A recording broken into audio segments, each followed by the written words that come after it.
장대비가 세상을 집어삼킬 듯이 쏟아지는 밤이었다. 강남의 가장 호화로운 주택가에 자리한 저택의 통유리창 너머로 번개가 어두운 하늘을 가르고 지나갈 때마다 정원에 잘 가꾸어진 나무들이 유령처럼 기괴한 그림자를 드리웠다. 거실 안의 공기는 바깥의 폭풍우보다 더 차갑고 무거웠다. 그 중심에는 서유진이 서 있었다. 그녀의 앞에는 차가운 대리석 테이블이 놓여 있었고 그 위에는 그녀의 10년 결혼 생활에 사형 선고를 내리는 2장의 종이가 전부였다.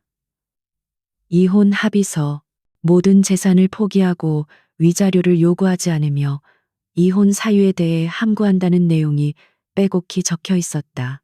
그녀의 남편 강태민은 최고급 가죽 소파에 깊숙이 몸을 묻은 채 다리를 꼬고 앉아 있었다. 한때 유진이 세상에서 가장 신뢰했던 그 얼굴에는 이제 경멸과 짜증만이 가득했다. 그의 옆에는 한소희가 꼭 붙어 앉아 승리자의 미소를 짓고 있었다. 한소희는 태민이 이끄는 TK그룹의 기획실장이자 유진의 모든 것을 빼앗아간 여자였다. 그녀는 보란듯이 태민의 팔짱을 끼고 유진을 향해 동정하는 척하는 시선을 보냈지만 그 눈빛 속에는 숨길 수 없는 환희가 번뜩이고 있었다. 모든 것이 계획대로 되어가고 있다는 만족감이었다. 강태민이 먼저 침묵을 깼다. 그의 목소리는 거실을 가득 채운 빗소리에도 묻히지 않을 만큼 날카롭고 차가웠다. 서명의 서유진, 더 이상 내 시간 낭비하지 말고 네가 버틴다고 해서 달라질 건 아무것도 없어. 이미 법적으로 모든 절차는 끝났고 이건 그냥 형식적인 통보일 뿐이니까 네가 순순히 사인하고 나가는 게 서로에게 가장 좋은 방법이야. 그의 말에는 일말의 감정이나 미안함조차 담겨 있지 않았다. 마치 수명이 다한 가구를 내다버리는 사람처럼 그는 아내를 폐기 처분하고 있었다. 유진은 말없이 서류와 태민의 얼굴을 번갈아 보았다. 지난 며칠간의 충격과 배신감은 이미 그녀의 눈물샘을 말라붙게 했다. 지금 그녀를 지탱하는 것은 마지막 남은 한 줌의 자존심뿐이었다. 그녀는 한소희에게로 시선을 돌렸다. 젊고 아름다운 여자, 그리고 유진 못지않게 영리한 여자였다. 유진은 자신이 직접 면접을 보고 TK그룹에 채용했던 인재였다. 그런 인재가 이제 자신의 자리를 차지하고 앉아 있었다. 유진은 그들의 관계를 전혀 눈치채지 못했다. 남편의 사업을 위해 밤낮 없이 전략을 짜고 분석 보고서를 작성하는 동안 그들은 그녀의 등 뒤에서 미래를 즐기고 있었던 것이다. 한소희는 유진의 시선을 피하지 않고 오히려 더 당당하게 맞받아쳤다. 그녀는 부드러운 목소리로 말했지만 그 안에는 가시가 돋쳐 있었다. 형님, 너무 그러지 마세요. 태민 씨도 마음이 편치 않으실 거예요. 하지만 어쩌겠어요. 마음이 떠난 걸 형님도 이제 그만 현실을 받아들이고 새로운 삶을 찾으셔야죠. 저희가 최소한의 예의는 차려드리는 거잖아요. 그 말은 위로가 아니라 확인 사살이었다. 너는 패배했고 우리는 승리했다는 잔인한 선언. 최소한의 예의라는 단어가 유진의 가슴을 후벼 팠다. 유진은 희미하게 웃었다. 그 웃음은 너무나 공허해서 오히려 비극적으로 보였다. 그녀는 테이블 쪽으로 한 걸음 다가서며 펜을 집어들었다. 펜의 차가운 감촉이 손끝을 통해 심장까지 전해지는 듯했다. 그녀의 뇌리에는 지난 10년의 세월이 주마등처럼 스쳐 지나갔다. 작은 오피스텔에서 단둘이 라면을 끓여 먹으며 TK그룹의 청사진을 그리던 시절 밤을 새워가며 투자 제안서를 만들고 첫 계약을 성사시켰을 때 서로를 부둥켜 안고 기뻐했던 기억, 그리고 회사가 성장하는 것을 보며 함께 꿈을 꾸었던 모든 순간들이 잔인하게 떠올랐다. 강태민은 유진이 펜을 들자 안심한 듯 소파에 등을 기댔다. 그는 유진의 재능을 잘 알고 있었다. 그녀는 단순한 아내가 아니었다. TK그룹에 보이지 않는 설계자이자 최고의 전략가였다. 그녀의 날카로운 분석력과 미래를 내다보는 통찰력이 없었다면 지금의 강태민도 TK그룹도 존재하지 않았을 것이다. 하지만 그는 이제 더 이상 유진이 필요 없다고 생각했다. 그녀의 모든 노하우와 전략은 이미 자신의 것이 되었고, 이제는 자신을 빛내줄 젊고 아름다운 트로피가 필요할 뿐이었다. 한소희가 바로 그 트로피였다. 아직도 미련이 남나 설마 사랑 같은 걸 믿었던 건 아니겠지. 태민이 비웃으며 말했다. 유진아, 넌 똑똑했지만 결국 여자더군. 내가 널 사랑해서 결혼했다고 생각했나? 아니, 내 머리가 필요했을 뿐이야. 넌 아주 유용한 도구였지. 덕분에 난 여기까지 아주 편하게 올라왔어. 이제 내 역할은 끝났으니 고맙게 생각해. 이혼 합의서에 적힌 조건은 네가 내게 바친 10년에 대한 퇴직금이라고 생각하면 될 거야. 물론 한 푼도 없지만 그의 말은 비수처럼 나라와 유진의 심장에 깊이 박혔다. 유진의 손이 순간 멈칫했다. 도구, 퇴직금. 그가 내뱉은 단어들이 그녀의 머릿속을 맴돌았다. 그녀는 자신의 인생 전부를 바쳐 이 남자를 뒷바라지하고 그의 성공을 위해 헌신했다. 자신의 이름 대신 강태민의 아내로 불리는 것을 기꺼이 감수했고, 자신의 빛나는 경력을 포기하고 그림자 속에 머무는 것을 선택했다. 그것이 사랑이라고 믿었기 때문이었다. 하지만 모든 것이 거짓이었다. 처음부터 철저하게 계산된 이용과 기만이었을 뿐이다. 그녀는 사랑을 한 것이 아니라 사기를 당한 것이었다. 그 순간 유진의 마음 속에서 무언가 단단하게 부서져 내렸다. 그리고 그 자리에는 차가운 분노와 얼음 같은 결심이 싹트기 시작했다. 그녀는 더 이상 아무 말도 하지 않았다. 어떤 변명도 저주도 애원도 무의미하다는 것을 깨달았다. 그녀는 고개를 들어 강태민과 한소희를 똑바로 쳐다보았다. 그녀의 눈빛은 더 이상 슬픔이나 절망에 젖어 있지 않았다. 텅 빈 것처럼 고요했지만 그 깊은 곳에서는 무서운 불꽃이 타오르고 있었다. 그들은 아직 그 불꽃의 의미를 알지 못했다. 유진은 망설임 없이 서류에 자신의 이름을 적었다. 서유진 세 글자를 쓰는 동안 그녀는 자신의 과거와 완벽하게 작별을 고했다. 그녀가 펜을 내려놓자 태민은 만족스러운 미소를 지었다. 그는 자리에서 일어나 서류를 집어들고는 훑어보았다. 모든 것이 완벽했다. 이제 서유진은 법적으로나 실질적으로나 그와 아무런 상관이 없는 남이 되었다. 그는 경호원들을 향해 턱짓을 했다. 내보내. 다시는 이 집에 발도 못 붙이게 해. 경호원들이 유진에게 다가와 팔을 잡으려 할 때 그녀는 스스로 몸을 돌렸다. 내 몸에 손대지 마. 내 발로 나갈 테니. 그녀의 목소리는 낮고 차분했지만 누구도 거역할 수 없는 위압감이 실려 있었다. 그녀는 마지막으로 자신이 직접 고른 가구들과 벽에 걸린 그림들을 둘러보았다. 모든 것에 그녀의 손길과 추억이 깃들어 있었지만 이제는 아무것도 그녀의 것이 아니었다. 그녀는 미련 없이 현관으로 걸어갔다.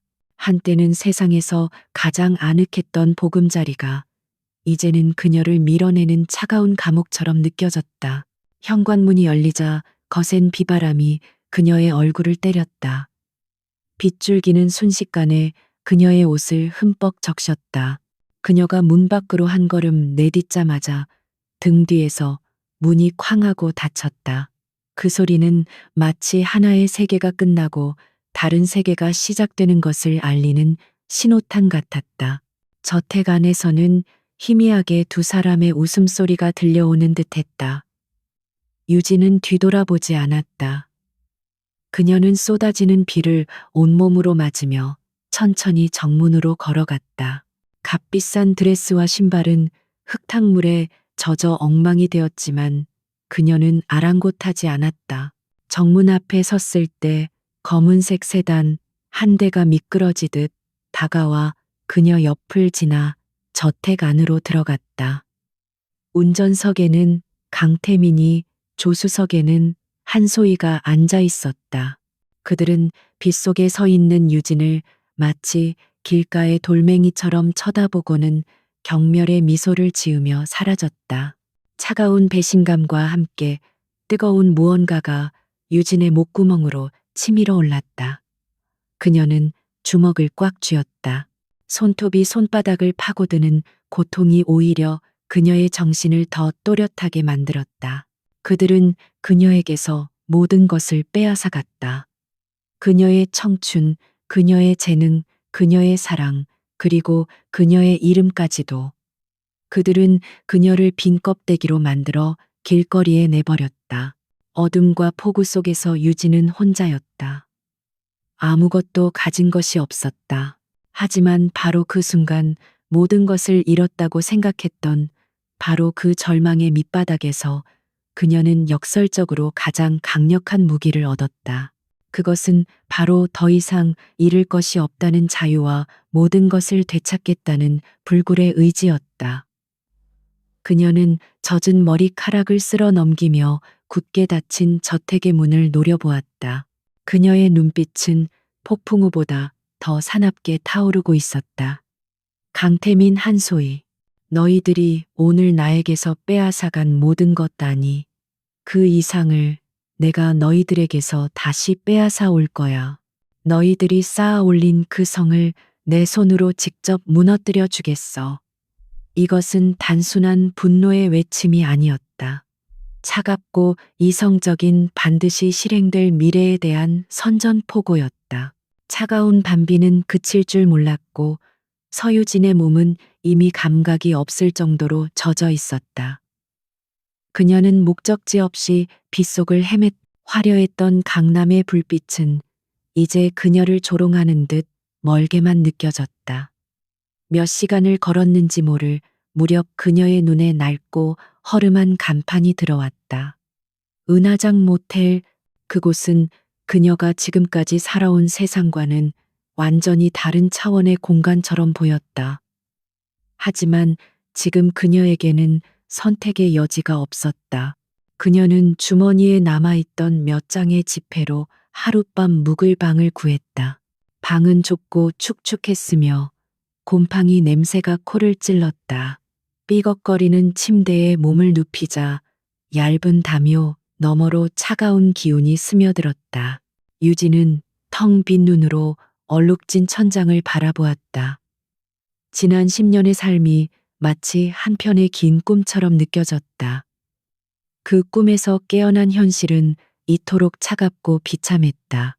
배신감과 절망이 파도처럼 밀려와 그녀의 남은 의지마저 삼켜버릴 것 같았다.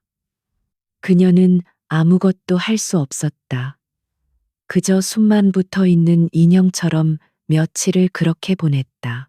시간의 흐름도 잊은 채 침대에 누워있던 어느 날 오후 굶주림에 지친 그녀는 무거운 몸을 이끌고 모텔 1층의 작은 휴게실로 내려갔다. 그곳에는 투숙객들을 위해 마련된 낡은 컴퓨터 한 대가 놓여 있었다. 누군가 보고 있고 간 인터넷 뉴스 창이 화면에 떠 있었다. 그리고 그 화면의 중앙에 유진은 익숙한 얼굴을 발견했다. 환하게 웃고 있는 강태민의 사진과 함께 천재 투자자 강태민 M.A 시장에 새로운 신화를 쓰다라는 자극적인 제목의 기사가 걸려 있었다. 유진은 홀린 듯이 화면으로 다가갔다. 기사는 강태민이 최근 성공시킨 대규모 인수합병건을 극찬하며 그의 놀라운 통찰력과 과감한 결단력을 칭송하고 있었다.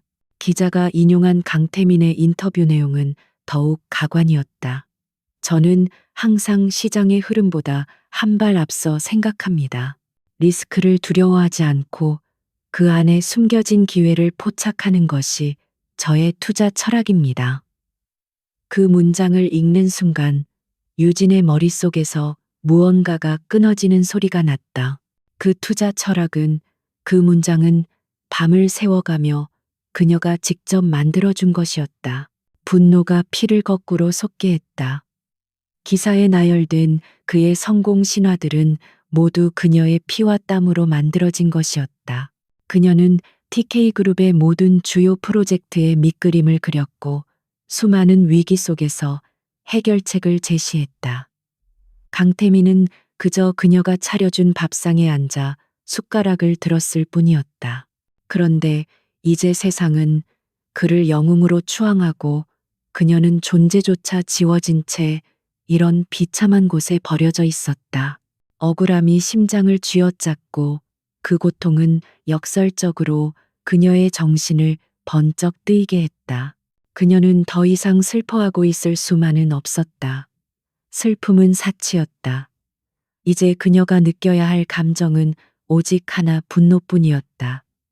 그 분노를 연료 삼아 다시 일어서야 했다.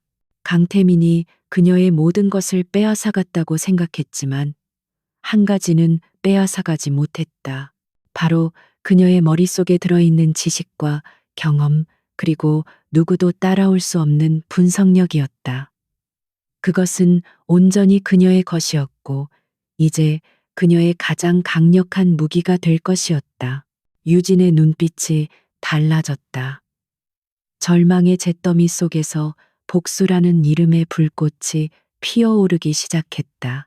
그녀는 곧장 모텔을 나와 가장 가까운 PC방으로 향했다. 어둡고 탁한 공기 속에서 수많은 사람들이 모니터에 몰두해 있는 풍경이 낯설었지만 그녀는 개의치 않았다. 구석진 자리에 앉은 유진은 익숙하게 컴퓨터를 켜고 금융정보 사이트에 접속했다.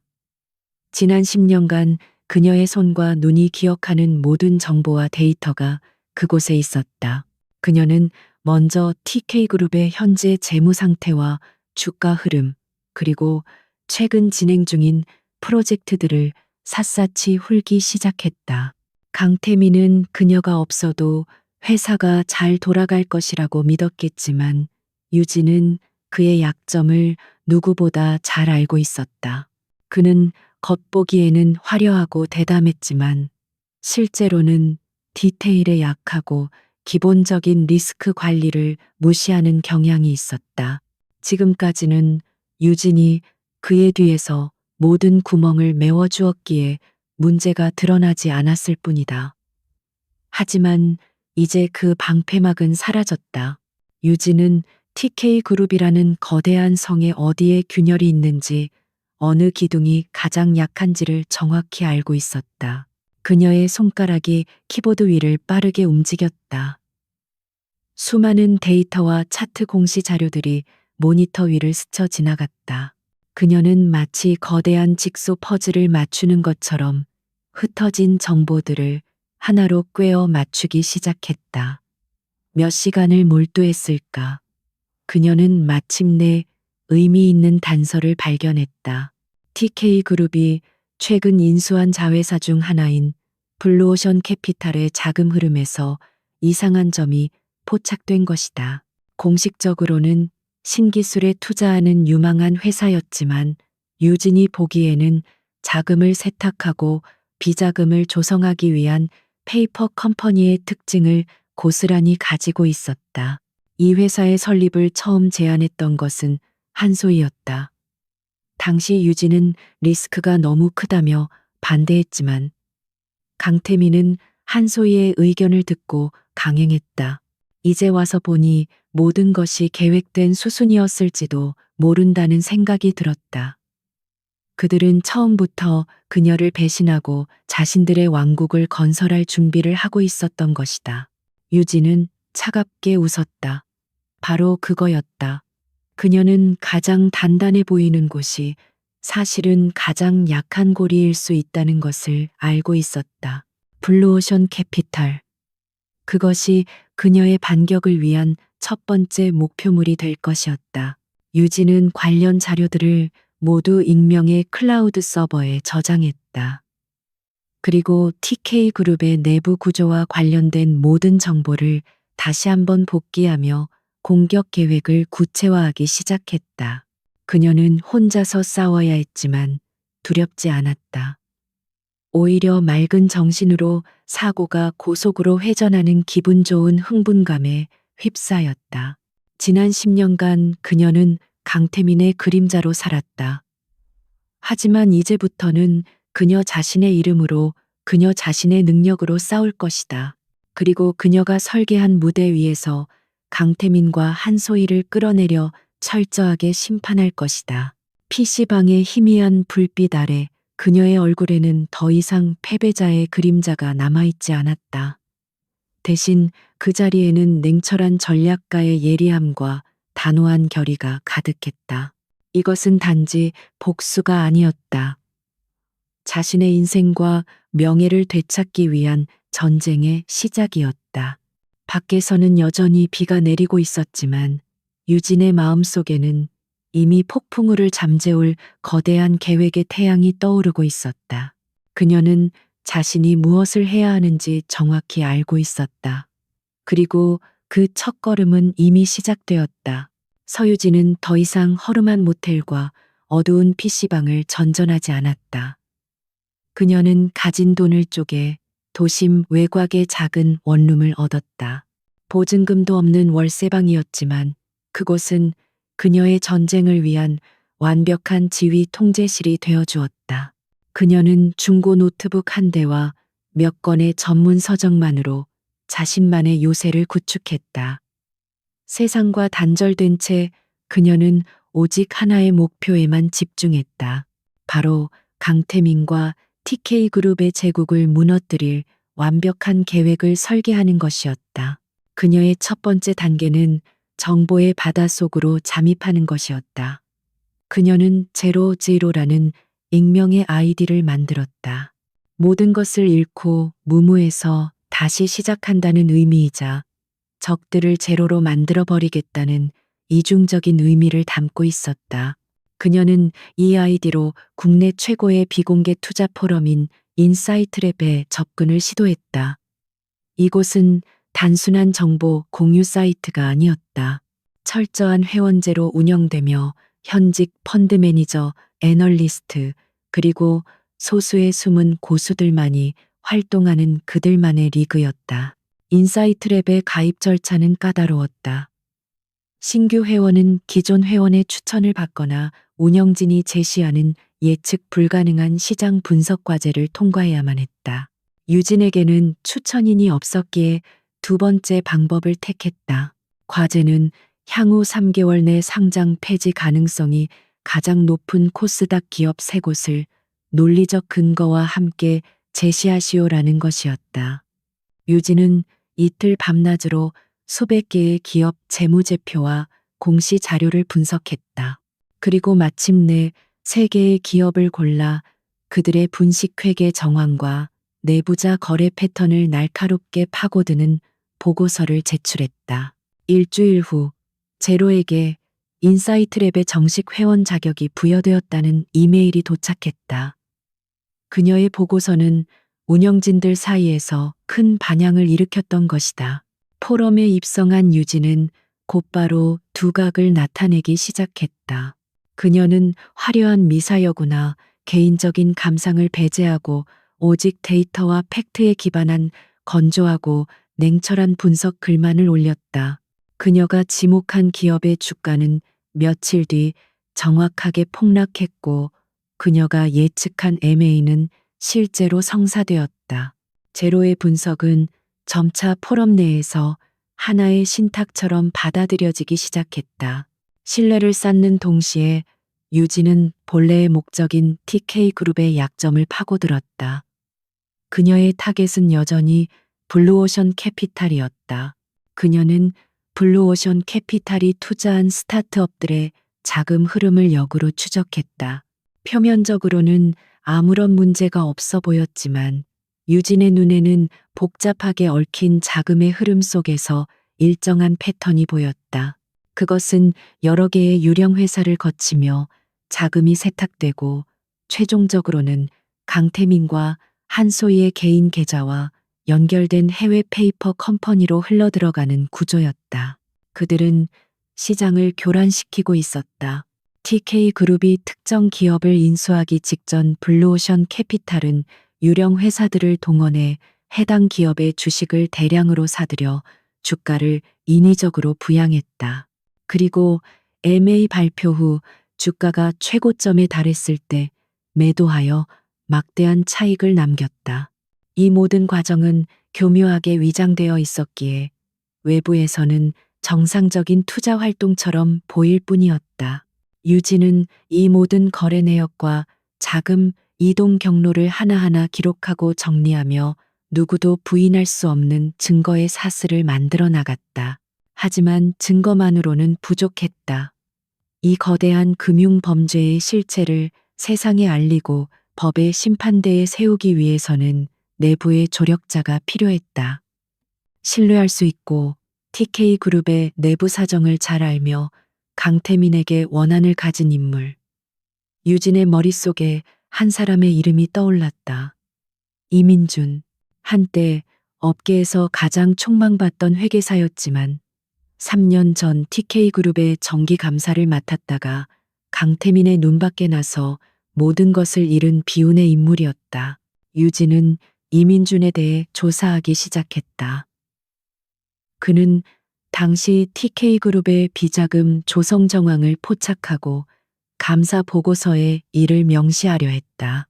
하지만 강태민은 오히려 이민준에게 뇌물수수 및 협박 혐의를 뒤집어 씌워 업계에서 영원히 퇴출시켜버렸다. 그 후 그는 대형 회계법인에서 쫓겨나 작은 세무사 사무실에서 근근히 살아가고 있었다. 그의 인생은 강태민이라는 거대한 벽에 부딪혀 산산조각 난 상태였다. 그라면 기꺼이 그녀의 칼이 되어줄지도 모른다. 유진은 철저한 보안이 유지되는 암호화된 이메일을 통해 이민준에게 첫 메시지를 보냈다. 발신자는 제로. 내용은 아주 짧고 간결했다. 3년 전 TK그룹 감사 보고서. 진실을 묻은 대가는 얼마였습니까? 이 한 문장은 이민준과 강태민만이 알 수 있는 비밀스러운 내용이었다. 유진은 그가 미끼를 물기를 기다렸다. 며칠간 아무런 답장이 없었다.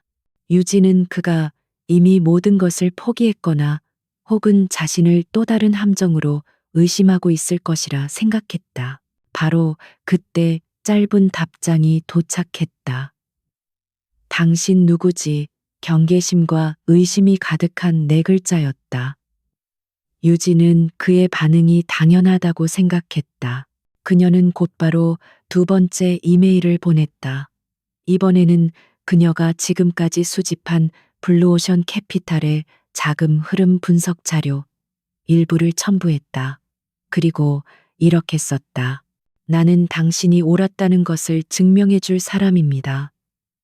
그리고 강태민이 틀렸다는 것을 세상에 보여줄 사람입니다. 그 후로 두 사람은 몇 번의 이메일을 더 주고받았다. 이민주는 처음에는 회의적이었지만 제로가 보내오는 자료의 깊이와 정확성에 점차 경악하기 시작했다. 그것은 그가 3년 전에 밝히려다 실패했던 진실의 조각들이었고 이제는 훨씬 더 거대하고 추악한 범죄의 실체로 완성되어 있었다. 그는 마침내 제로의 제안을 받아들여 보안 메신저를 통한 실시간 대화에 응했다. 지로 만나서 반갑습니다. 이민준 회계사님. 민준, 당신 도대체 정체가 뭡니까? 어떻게 이런 자료들을, 지로, 제가 누구인지는 중요하지 않습니다. 중요한 것은 우리가 같은 적을 가지고 있다는 사실입니다. 민준 적이라니 난 이미 끝난 사람이야. 강태민은 내가 감당할 수 있는 상대가 아니오. 지로 혼자서는 그렇겠지요. 하지만 함께라면 다릅니다. 제가 당신의 눈이 되어 드리겠습니다. 당신은 저의 손과 발이 되어 주십시오. 유진은 마지막 증거 자료를 그에게 전송했다. 그것은 블루오션 캐피탈의 자금이 최종적으로 흘러들어간 해외 계좌에 주인이 강태민과 한소희 두 사람의 공동 명의로 되어 있다는 결정적인 증거였다. 화면 너머로 이민준의 거친 숨소리가 들리는 듯 했다. 길고 긴 침묵 끝에 그의 메시지가 도착했다. 그 메시지는 이전과는 완전히 다른 굳은 결의에 차 있었다. 민준, 무엇을 하면 됩니까? 그 순간 서유진은 어둠 속에서 마침내 한 줄기 빛을 찾았음을 직감했다. 그녀는 더 이상 혼자가 아니었다. 복수라는 외로운 길 위에 그녀는 마침내 첫 번째 동반자를 얻었다. 이제 막강한 TK그룹에 대항할 작은 균열이 만들어졌다. 그리고 그 균열을 어떻게 거대한 붕괴로 이끌어낼지에 대한 계획이 그녀의 머릿속에서 완벽하게 그려지고 있었다. 서유진과 이민준의 협력은 완벽한 톱니바퀴처럼 맞물려 돌아가기 시작했다. 그들은 직접 만나는 일 없이 오직 몇 겹의 보안으로 보호된 온라인 공간에서만 소통했다. 유진이 두뇌라면 민주는 그녀의 예리한 손발이었다. 유진은 자신의 작은 원룸에서 거대한 TK그룹의 동향을 송금보듯 들여다보았고, 이민주는 그녀가 지목한 목표물을 향해 은밀하게 움직였다. 그들의 첫 번째 공동 작전은 강태민의 아성에 첫 번째 균열을 내기 위한 정교한 심리전으로 설계되었다. 타겟은 TK그룹이 야심차게 추진 중인 바이오 기업 베리타스 바이오 인수합병 건이었다. 베리타스는 혁신적인 항암 신약 기술을 보유한 유망 기업으로 강태민은 이 MA를 통해 TK그룹을 한 단계 도약시킬 발판으로 삼으려 했다. 그는 언론을 통해 연일 장밋빛 전망을 쏟아내며 투자자들의 기대를 한껏 부풀려 놓은 상태였다. 강태민에게 있어 베리타스 인수는 단순한 사업 그 이상이었다. 서유진 없이도 자신이 건재하다는 것을 아니 오히려 더 뛰어나다는 것을 증명해 보일 상징적인 트로피였다. 유진은 강태민의 그런 심리를 정확히 꿰뚫어 보았다. 그렇기에 그녀는 거짓 정보를 유포하거나 흑색 선전을 하는 저급한 방법을 사용하지 않았다. 대신 그녀는 오직 팩트만을 가지고 싸우기로 했다. 그녀는 베리타스 바이오가 제출한 임상시험 데이터와 특허 포트폴리오를 몇 날, 며칠에 걸쳐 분석했다. 표면적으로는 완벽해 보이는 데이터였지만 유진의 눈에는 교묘하게 가려진 통계적 허점과 아직 해결되지 않은 치명적인 부작용의 가능성이 보였다. 그것은 강태민과 그의 팀이 놓쳤거나 혹은 의도적으로 무시한 위험 신호였다. 유진은 이 모든 분석 내용을 담아 한 편의 보고서를 작성했다. 보고서의 제목은 베리타스의 역설 숨겨진 리스크 분석. 보고서는 제로라는 필명으로 작성되었지만 그 내용은 월스트리트의 최고 애널리스트가 썼다고 해도 믿을 만큼 전문적이고 논리 정연했다.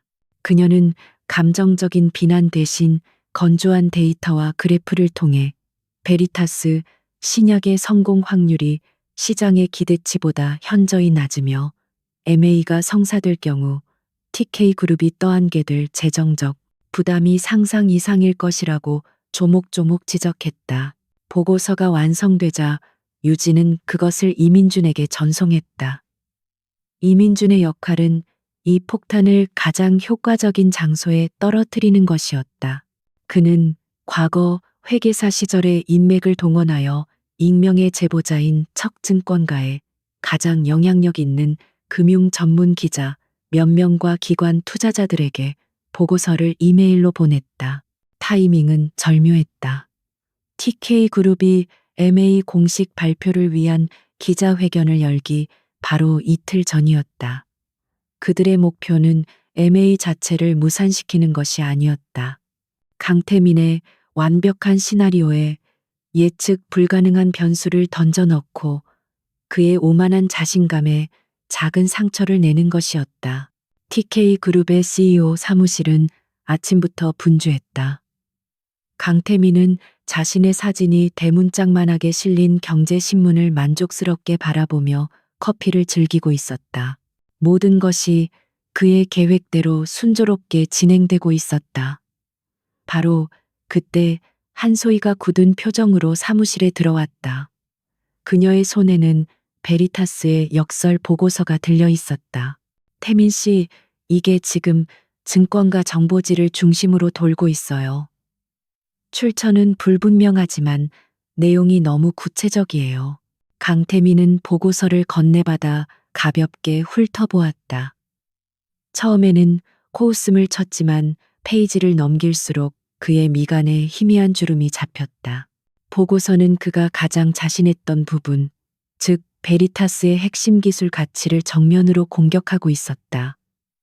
하지만 그의 자존심은 이성적인 판단을 허락하지 않았다. 그는 보고서를 테이블 위로 신경질적으로 내던지며 말했다. 이게 뭐야, 어느 놈이 장난질을 치는 거지. 분명히 MA 경쟁에서 밀려난 놈들 짓이야. 이런 유치한 수법으로 내 계획에 흠집이라도 낼 수 있을 거라고 생각하나. 한소희의 생각은 달랐다. 그녀 역시 처음에는 경쟁사의 흔들기라고 생각했지만 보고서를 자세히 읽어볼수록 등골이 서늘해지는 것을 느꼈다.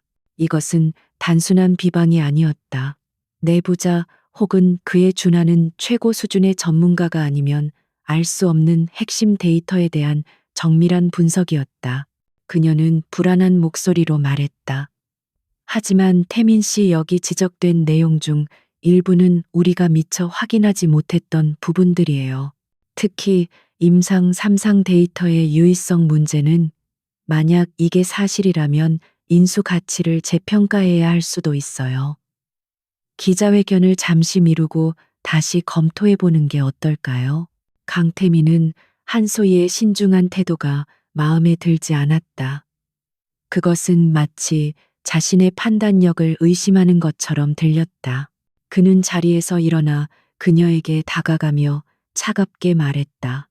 소희야, 지금 내 결정을 못 믿겠다는 거야. 이 정도 소음 때문에 계획을 바꾼다면 세상 사람들이 나를 뭐라고 보겠어. 겁쟁이라고 비웃을 거다. 이건 오히려 기회야. 이런 근거 없는 비난에 정면으로 맞서서 우리의 자신감을 보여주는 거지. 예정대로 기자회견을 진행해. 아니, 더 성대하게 열어서 이런 헛소문들을 한 방에 잠재워 버리자고. 그의 목소리에는 오만함과 독선이 가득했다. 그는 이 보고서가 서유진의 머리에서 나왔을 것이라고는 꿈에도 상상하지 못했다. 그에게 서유진은 이미 모든 것을 잃고 어디선가 비참하게 살고 있을 뿐인 과거의 인물일 뿐이었다. 한소희는 더 이상 반박하지 못했다. 강태민의 분노를 자극하는 것이 얼마나 어리석은 일인지 잘 알고 있었기 때문이다. 그녀는 그의 뜻에 따르기로 했지만 마음속의 불안감은 쉽게 가시지 않았다. 그들 사이에 처음으로 보이지 않는 균열이 생겨나는 순간이었다. 같은 시각 작은 원룸에서 유진은 이민준과 함께 실시간으로 시장의 반응을 지켜보고 있었다. 보고서가 유출된 후 베리타스 바이오의 주가는 소폭 하락했고 관련 기사들에는 의문을 제기하는 댓글들이 달리기 시작했다. 그것은 거대한 폭풍은 아니었지만 잔잔하던 호수 위에 분명한 파문을 일으키고 있었다. 이윽고 강태민이 예정대로 기자회견을 강행한다는 속보가 떴다. 화면 속에서 그는 조금의 흔들림도 없이 자신만만한 표정으로 MA의 성공을 장담하고 있었다. 이민주는 다소 실망한 목소리로 말했다. 결국 아무런 타격도 주지 못한 것 같습니다. 강태민은 눈 하나 깜짝하지 않는군요. 하지만 유진은 달랐다. 그녀는 모니터를 응시하며 희미하게 미소 짓고 있었다. 그녀의 눈빛은 마치 체스 마스터가 상대의 다음 수를 정확히 예측했을 때처럼 차분하고 만족스러워 보였다. 그녀는 나지막이 말했다. 아니요, 이민준 씨. 우리의 공격은 정확하게 성공했습니다. 우리의 목표는 배를 침몰시키는 게 아니었어요. 배에 아주 작은 구멍을 뚫고 선장이 그 구멍을 무시하게 만드는 것이었죠. 강태민은 지금 정확히 우리가 원하는 대로 움직여주고 있어요. 오만함은 가장 뛰어난 장수도 눈멀게 만드는 법이니까요. 그녀의 계획은 이제 막 첫 번째 단계를 통과했을 뿐이었다. 첫 번째 균열은 만들어졌다. 이제 그녀는 그 틈을 어떻게 파고들어 거대한 성벽 전체를 무너뜨릴지 그 다음 계획을 머릿속에 그리고 있었다. 서유진이 던진 작은 돌멩이는 예상보다 훨씬 큰 파문을 일으키고 있었다. 베리타스의 역설 보고서는 강태민의 오만한 기자회견 이후에도 사라지지 않고 오히려 인터넷의 가장 깊숙한 곳에서부터 생명력을 얻어 퍼져나가기 시작했다. 특히 개인 투자자들이 모이는 주식 커뮤니티에서 제로의 보고서는 성지처럼 여겨졌다. 그들은 TK그룹의 공식 발표보다 익명의 논객 제로의 냉철한 분석을 더 신뢰했다. 이는 강태민의 제국에 대한 대중의 불신이라는 눈에 보이지 않지만 치명적인 독소가 퍼지기 시작했음을 의미했다. 이러한 흐름을 가장 절박하게 지켜보는 이들이 있었다. 바로 과거 TK그룹의 주가 조작이나 불공정 M&A 과정에서 전 재산을 잃었던 피해자들이었다. 그들에게 강태민은 신이 아니라 악마였고 TK그룹은 희망이 아니라 절망의 동의어였다.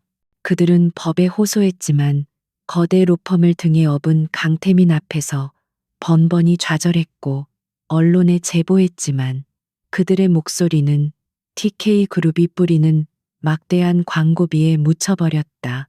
그렇게 희망을 잃고 흩어져 있던 그들에게 제로의 등장은 한 줄기 빛과도 같았다.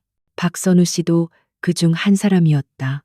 평생을 공장에서 성실하게 일해 모은 퇴직금 전부를 TK그룹의 자회사에 투자했다가 상장 폐지로 휴지 조각이 되어버린 비운의 가장이었다.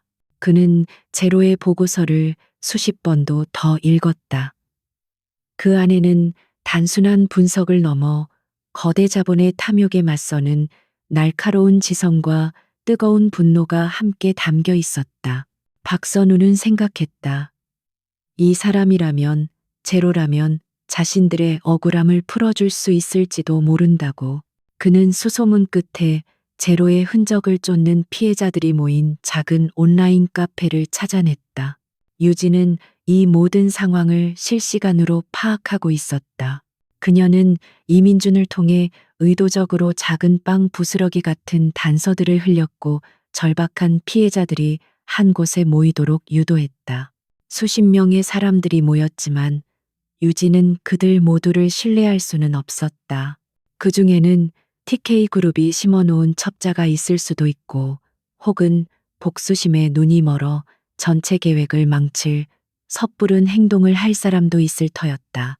그녀는 이민준에게 몇 가지 기준을 제시하며 신중하게 동맹이 될 만한 사람들을 선별하라고 지시했다.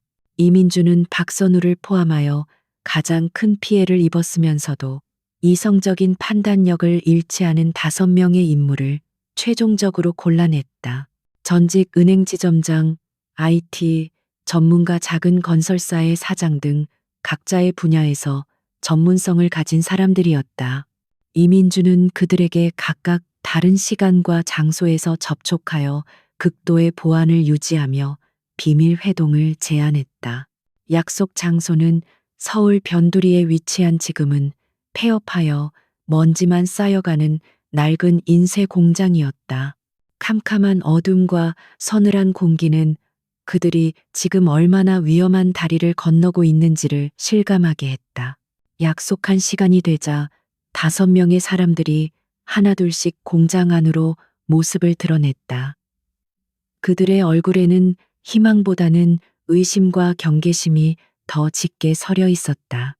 그들은 서로를 낯설게 바라보며 침묵을 지켰다. 잠시 후 어둠 속에서 이민준이 나타났다. 박선우가 그를 알아보고 물었다. 당신이 3년 전에 TK그룹을 고발했던 이민준 회계사님이 맞으십니까? 이민준은 씁쓸하게 고개를 끄덕였다. 그의 얼굴은 3년의 세월 동안 겪었을 고통을 고스란히 보여주고 있었다. 여기까지 오시느라 고생 많으셨습니다. 여러분을 이곳으로 모신 것은 저지만 오늘 이 자리를 주최한 분은 따로 있습니다. 이민준이 말하며 낡은 책상 위에 놓여있던 노트북을 열었다. 화면이 켜지자 음성 변조 프로그램의 기계적인 목소리가 스피커를 통해 흘러나왔다. 반갑습니다. 저는 여러분이 찾던 제로입니다. 목소리는 성별도 나이도 가늠할 수 없었지만 그 안에 담긴 냉철함과 지적인 카리스마는 즉시 공간의 분위기를 압도했다. 사람들은 술렁였다. 그들은 제로가 직접 모습을 드러낼 것이라 기대했지만 정체불명의 목소리와 마주하게 되자 실망감과 불신이 뒤섞인 표정을 지었다. 전직 은행 지점장이었던 최진석이 날카롭게 물었다. 얼굴도 보이지 않는 당신을 우리가 어떻게 믿을 수 있습니까? 어쩌면 당신도 우리를 이용하려는 또 다른 사기꾼일지 누가 압니까? 그것은 모두가 마음속으로 품고 있던 질문이었다. 유진은 그의 반응을 예상했다는 듯 차분하게 대답했다. 믿음은 말로 얻는 것이 아니라 결과로 증명하는 것입니다. 하지만 오늘 여러분이 이곳에 오신 이유는 이미 제 결과를 보셨기 때문이 아닙니까? 저는 여러분에게 헛된 희망이나 감상적인 복수를 약속하지 않겠습니다. 대신 저는 여러분에게 구체적인 전략을 제안하고자 합니다. 유진은 화면에 TK그룹의 지배 구조와 자금 흐름을 분석한 도표를 띄웠다. 그것은 그녀가 수주간 밤을 새워 만든 TK그룹의 완벽한 해부도였다. 강태민은 성을 쌓았습니다. 하지만 그 성은 모래 위에 지어진 것입니다. 그의 아킬레스건은 바로 과도한 차입금과 문어발식 확장으로 인한 취약한 재무 구조입니다. 그는 끊임없이 새로운 M&A를 성공시켜 주가를 부양하고 그 주식을 담보로 또다시 돈을 빌려 다음 사냥에 나서는 방식으로 제국을 유지하고 있습니다. 이 고리 중 하나만 끊어내면 모든 것이 연쇄적으로 무너져 내릴 것입니다. 그녀의 설명은 명쾌하고 논리적이었다. 감정에 호소하는 대신 그녀는 날카로운 이성으로 그들의 머리를 먼저 설득했다. 그녀는 계속해서 말했다. 우리의 목표는 단순히 강태민을 무너뜨리는 것이 아닙니다. 그것은 결과일 뿐 과정이 되어서는 안 됩니다. 우리의 진짜 목표는 그가 무너지는 과정 속에서 여러분이 잃었던 모든 것을 되찾는 것입니다. 우리는 TK그룹의 주식을 공매도할 것입니다. 우리가 그의 약점을 공격하여 주가를 폭락시킬 때 여러분의 손실은 이익으로 전환될 것입니다. 이것은 복수가 아니라 철저하게 계산된 투자입니다. 공매도, 그 단어가 나오자 모두의 눈이 커졌다. 그것은 하이리스크, 하이리턴의 상징이자 자본이 없는 개인 투자자들은 꿈도 꿀 수 없는 영역이었다. IT 전문가였던 김영철이 반문했다. 공매도라니요. 우리 같은 사람들이 어떻게 그런 막대한 자금을 동원할 수 있단 말입니까? 유진의 목소리가 단호하게 대답했다. 자금은 제가 해결하겠습니다. 여러분에게 필요한 것은 자금이 아니라 저를 믿고 따를 용기와 각자의 위치에서 수행할 역할입니다. 그녀는 각자에게 역할을 부여했다. 전직 은행 지점장에게는 TK그룹의 자금 흐름에 대한 추가적인 정보 수집을, IT 전문가에게는 보안 시스템 구축과 여론전을 건설사, 사장에게는 TK그룹이 진행 중인 부동산 프로젝트의 비리 증거 확보를 요청했다. 그리고 박선우에게는 다른 피해자들을 규합하고 그들의 목소리를 하나로 모으는 역할을 맡겼다. 그것은 더 이상 일방적인 도움이 아니었다. 모두가 함께 싸우는 연합군을 결성하는 것이었다. 오랜 침묵이 흘렀다. 모두의 머릿속은 복잡하게 돌아가고 있었다. 이것은 위험한 도박이었다.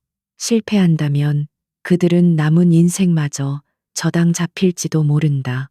하지만 이대로 주저앉아 평생을 패배자로 살아갈 수는 없었다. 그들의 눈앞에 나타난 익명의 전략가 제로는 어쩌면 신이 내려준 마지막 기회일지도 모른다. 마침내 박선우가 결심한 듯 자리에서 일어났다. 그는 노트북 화면을 향해 깊이 고개를 숙이며 말했다. 따르겠습니다. 당신이 우리의 칼이 되어준다면 우리는 기꺼이 당신의 방패가 되겠습니다. 그의 말에 다른 네 사람도 차례로 일어나 동의를 표했다. 어둡고 차가운 공장 안에 마침내 뜨거운 연대의 불씨가 피어올랐다. 유진은 모니터 너머로 그들의 굳은 결의를 느끼며 조용히 통신을 종료했다. 이제 그녀는 혼자가 아니었다. 그녀의 등 뒤에는 분노와 희망으로 무장한 작은 군대가 서 있었다. 전쟁의 이막이 오르고 있었다. 서유진이 결성한 비밀연대는 보이지 않는 거대한 수면 아래에서 움직이는 거대한 해류처럼 조용하지만 강력하게 TK그룹의 기반을 흔들기 시작했다. 그들은 정면 공격이라는 무모한 방법을 택하지 않았다. 대신 거대한 제국의 가장 약한 부분들을 동시에 그리고 지속적으로 타격하여 내부에서부터 서서히 붕괴시키는 전략을 구사했다. 각자의 위치에서 시작된 작은 파문들은 이내 하나의 거대한 파동이 되어 강태민의 발밑을 적시고 있었다. IT 전문가였던 김영철은 수십 개의 유령 아이디를 만들어 주요 주식 커뮤니티와 포털 사이트에 TK그룹의 자회사들에 대한 부정적인 여론을 조성했다. 그는 거짓 정보를 퍼뜨리는 대신 제로가 제공한 분석 자료에 기반하여 일반 투자자들이 쉽게 지나칠 수 있는 재무제표상의 위험 신호나 성장성의 한계를 지적하는 글을 올렸다. 그의 글은 논리적이었고 데이터에 기반했기에 많은 개인 투자자들의 공감을 얻으며 서서히 TK그룹에 대한 불신의 씨앗을 심었다. 전직 은행 지점장이었던 최진석은 자신의 옛 인맥을 활용해 TK그룹과 거래하는 금융권에 미묘한 경고 신호를 보냈다. 그는 공식적인 문제 제기 대신 사적인 대화에서 TK그룹의 과도한 부채 비율이나 특정 프로젝트의 사업성에 대한 개인적인 우려를 표명하는 방식으로 금융기관의 리스크 관리 부서가 TK그룹에 대한 여신 심사를 더 까다롭게 만들도록 유도했다. 그 결과 TK그룹은 신규 대출을 받거나 만기 대출을 연장하는 과정에서 이전보다 훨씬 더 불리한 조건을 적용받기 시작했다. 이러한 보이지 않는 공격들은 즉각적인 효과를 나타내기 시작했다.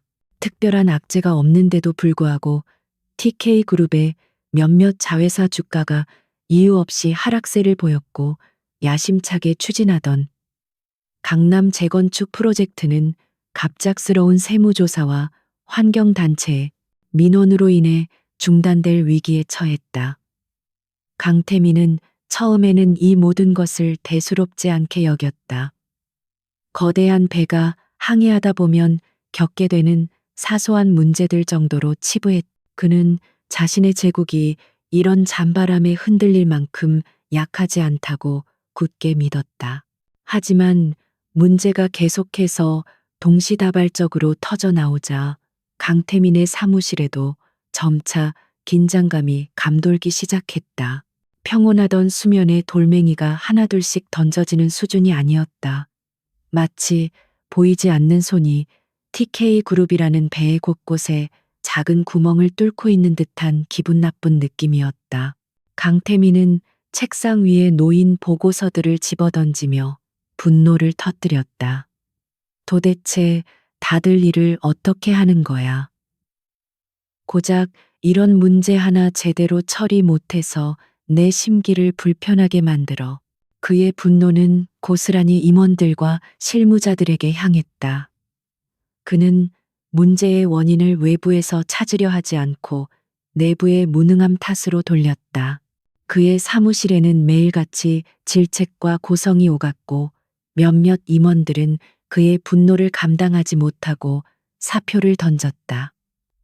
TK그룹 내부는 점차 경직되고 활기를 잃어갔다. 그러나 이런 상황 속에서도 한소희만은 다른 생각을 하고 있었다. 그녀의 예리한 직감은 이것이 단순한 우연이나 실수가 아니라는 경고를 보내고 있었다. 그녀는 최근 몇 달간 발생한 모든 문제들을 시간 순서대로 정리하고 그 연관성을 분석했다. 그러자 놀라운 패턴이 눈에 보였다. 모든 사건들은 TK그룹이 가장 아파할 만한 지점을 가장 뼈아픈 타이밍에 정확히 공격하고 있었다. 마치 누군가가 TK그룹의 내부 사정을 송금 보듯 꿰뚫어 보고 있는 것 같았다. 그녀는 불안한 마음을 안고 강태민의 사무실로 들어갔다. 태민 씨, 아무래도 이상해요. 이건 단순한 사고들이 아니에요. 누군가 의도적으로 우리를 공격하고 있는 게 분명해요. 강태민은 코웃음을 쳤다. 그는 한소희의 조언을 듣고 싶지 않았다.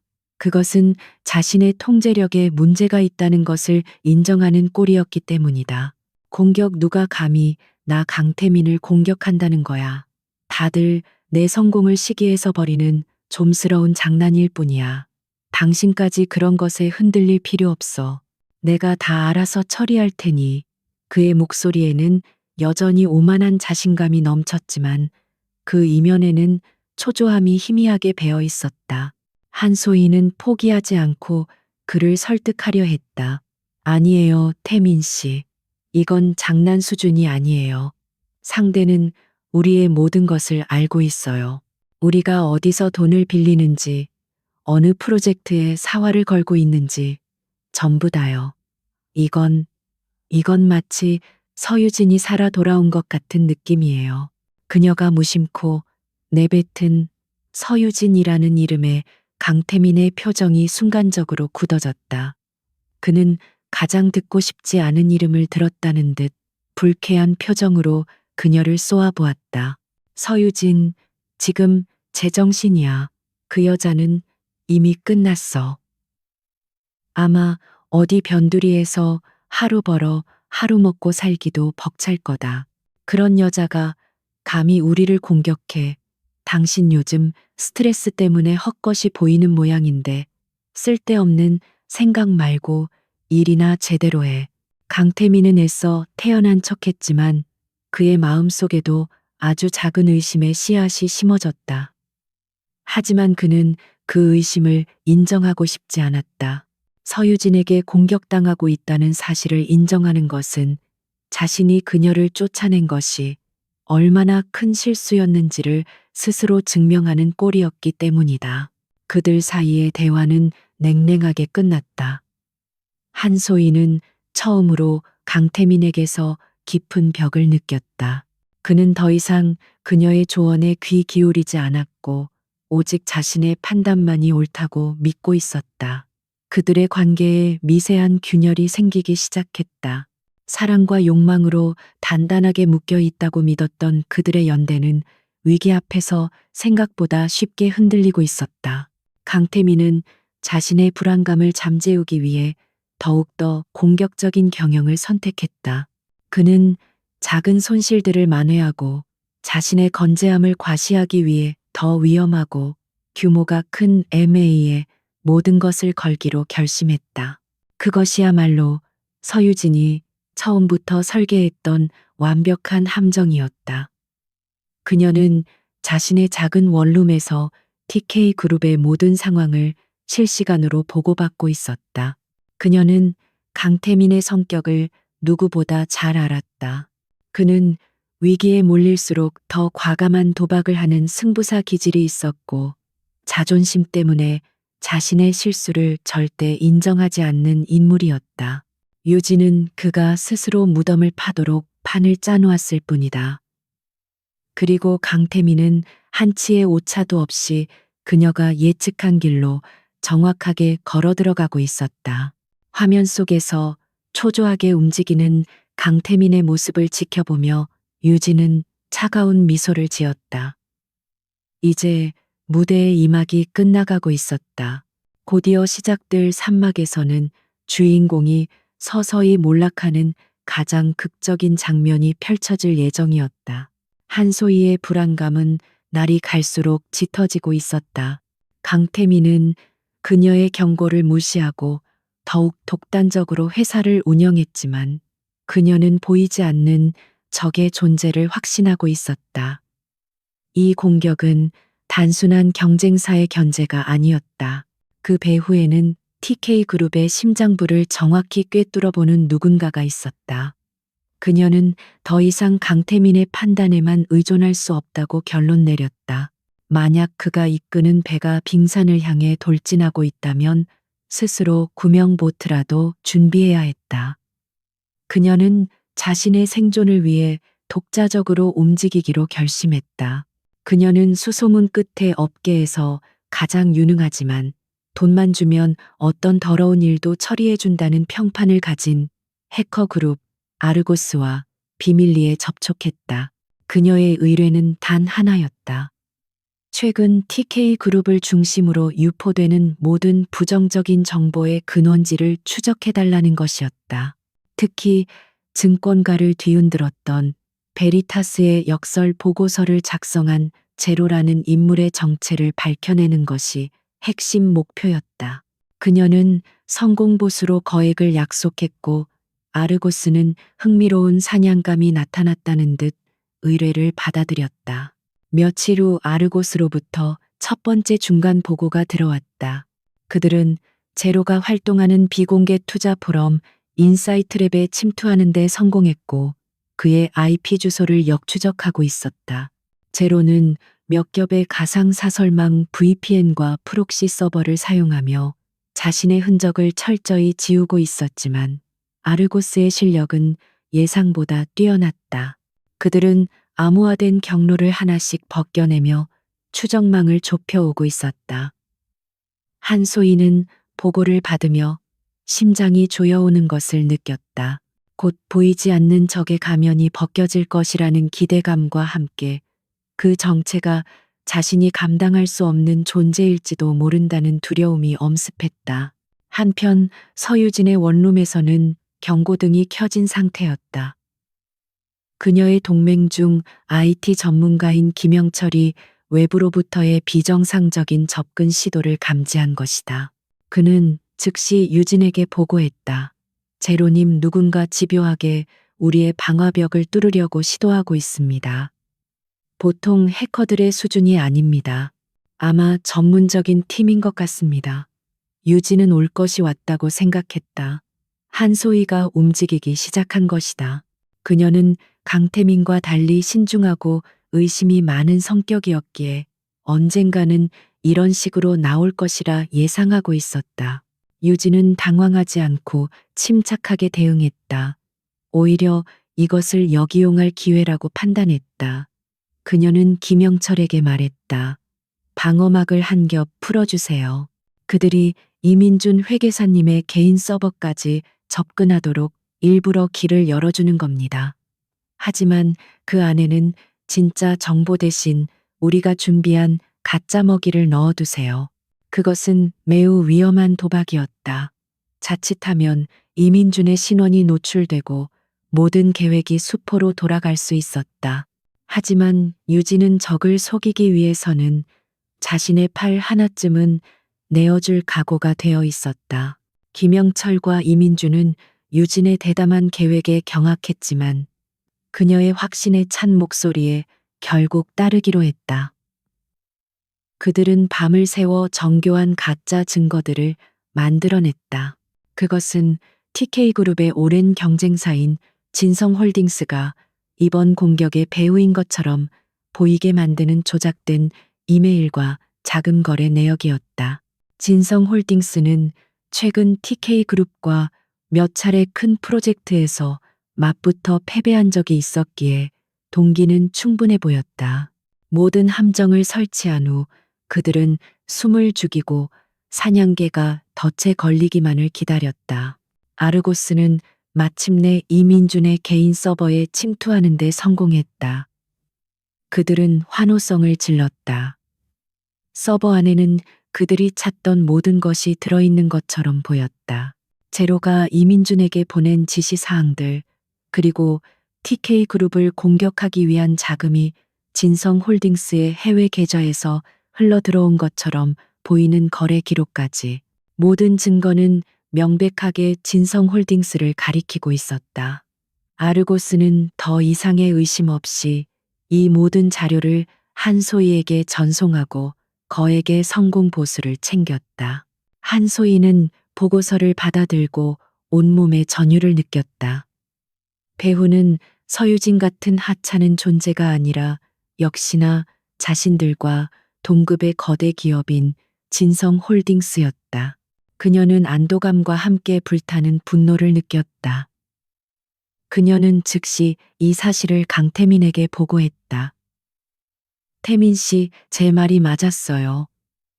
이 모든 건 진성홀딩스의 최 회장 짓이었어요. 그 영감탱이가 우리 뒤통수를 제대로 친 거예요. 강태민은 조작된 증거들을 보고서야 비로소 한소희의 말을 믿었다. 그의 분노는 하늘을 찔렀다. 감히 자신의 제국에 이런 비열한 공격을 가했다는 사실에 이성을 잃었다. 그의 머릿속에서 서유진에 대한 작은 의심은 눈 녹듯 사라졌고 그 자리는 경쟁사에 대한 적개심으로 가득 찼다. 그는 복수심에 불타올랐다. 그 늙은 여우 같은 놈이 감히 나를 건드려 좋아 전쟁을 원한다면 기꺼이 해줘야지. 내가 가진 모든 것을 걸어서 진성홀딩스를 시장에서 영원히 사라지게 만들어버리겠어. 강태민은 이성을 잃고 폭주하기 시작했다. 그는 TK그룹의 모든 자금과 인력을 총동원하여 진성홀딩스와의 전면전을 선포했다. 그는 진성홀딩스의 주력 사업인 건설 부문을 공격하기 위해 무리하게 자금을 차입하여 적대적 M&A를 시도했고 언론을 동원해 최 회장의 비리 의혹을 터뜨리며 진흙탕 싸움을 시작했다. 증권가는 두 거대 기업의 싸움으로 인해 한치 앞을 내다볼 수 없는 혼돈에 휩싸였다. 이 모든 상황을 서유진은 자신의 작은 원룸에서 체스판을 내려다보는 체스마스터처럼 조용히 지켜보고 있었다. 그녀가 던진 미끼를 강태민이 너무나 완벽하게 물어준 것이다. 그녀는 강태민이 진성홀딩스와의 싸움에 몰두하는 동안 그의 제국이 얼마나 빠른 속도로 약해지고 있는지를 정확히 계산하고 있었다. 무리한 자금 차입은 TK그룹의 부채 비율을 위험 수위까지 끌어올렸고 진흙탕 싸움은 회사의 이미지를 실추시켰으며 유능한 인재들은 끝없는 전쟁에 지쳐 회사를 떠나고 있었다. 이민주는 화면 너머로 감탄을 금치 못했다. 정말 대단하십니다. 강태민은 지금 우리가 파놓은 함정 속에서 허우적거리면서 자기가 이기고 있다고 착각하고 있군요. 유진은 담담하게 대답했다. 사자는 가장 배가 고프고 지쳤을 때 사냥하는 법입니다. 강태민은 지금 진성홀딩스와의 싸움에 모든 힘을 쏟아붓고 있습니다. 그의 창고가 텅 비고 그의 병사들이 지쳐 쓰러질 때쯤 바로 그때가 우리가 그의 심장에 칼을 꽂을 순간입니다. 그녀의 눈빛은 그 어느 때보다 차갑고 예리하게 빛나고 있었다. 이제 거대한 폭풍을 일으키기 위한 모든 준비는 끝났다. 남은 것은 단지 폭풍을 부를 마지막 바람이 불어오기만을 기다리는 것뿐이었다. 시간이 흐르고 계절이 바뀌는 동안 서유진의 작은 원룸은 거대한 폭풍의 눈이 되어 있었다. 바깥 세상은 강태민의 TK그룹과 진성홀딩스가 벌이는 진흙탕 싸움으로 연일 시끄러웠지만 이 작은 공간만은 서늘한 고요함과 뜨거운 긴장감이 기묘하게 공존하고 있었다. 벽에는 TK그룹의 복잡한 지배 구조도와 자금 흐름을 분석한 차트들이 빽빽하게 붙어 있었고, 여러 대의 모니터에서는 실시간으로 주가와 뉴스, 그리고 암호화된 통신 채널이 쉴 새 없이 번쩍였다.